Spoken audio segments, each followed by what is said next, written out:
You ask Tiger to solve. This deals with linear equations with one unknown. The final result is x equals -3. Let's solve it step by step. Simplify the expression.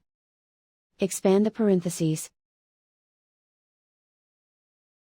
Simplify the arithmetic. Combine like terms. Swap sides.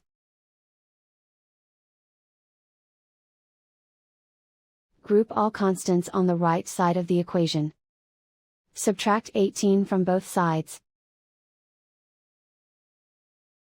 Simplify the arithmetic.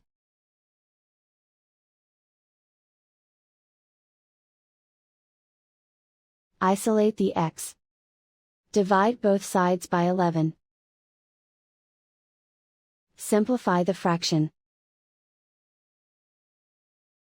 Find the greatest common factor of the numerator and denominator. Factor out and cancel the greatest common factor. And so the final result is x equals -3.